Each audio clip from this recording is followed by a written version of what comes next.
Menggunakan data dan fakta palsu itu berbahaya, apalagi hanya sekedar untuk menjatuhkan incumbent, sebutlah begitu. Jadi menurut saya ini yang tidak pantas ditunjukkan dan dipertontonkan kepada rakyat Indonesia. Mas Anies ini lebih banyak lagi. Jadi bagi saya Mas Anies kehilangan otoritas untuk bicara tentang etik dan moral. Pada hari ini juga beliau menunjukkan memang beliau sangat kehilangan otoritas etik dan moral, apalagi bicara itu. Anda lihat ini Tempo itu mecek fakta. Misalnya Tempo hari ini menemukan Mas Anies menyebutkan ada belanja Kemhan 700 triliun belanja alutsista bekas.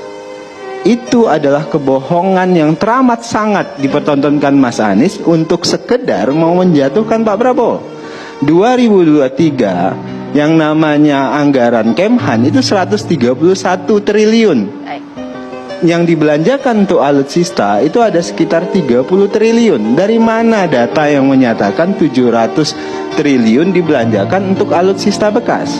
Sekali lagi, menggunakan data palsu, menyebarkan hoak untuk sekedar memfitnah dan menjatuhkan orang lain, orang yang selama ini punya komitmen terhadap bangsa dan negara, itu tentu adalah tindakan yang haus kekuasaan tapi abai etika. Mas Anies secara terbuka menyatakan tidak ada yang rahasia dalam pertahanan. Itu pernyataan yang sangat berbahaya untuk Indonesia.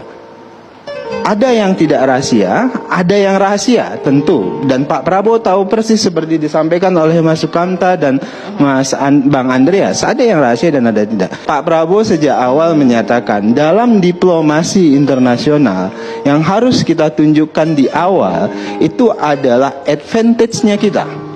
Kita kuat ekonomi, kita kuat pertahanan, kita kuat sosial budaya dan sebagainya. Ketika kita datang di arena diplomasi dengan kekuatan itu, maka kita akan disegani, maka kita akan dihormati. Berbeda dengan Mas Anies tadi. Mas Anies datang dengan omong-omong, mau gombal. Jadi ibaratnya begini, ini Mas Anies dalam diplomasi luar negeri mau seperti cowok yang penuh gombal.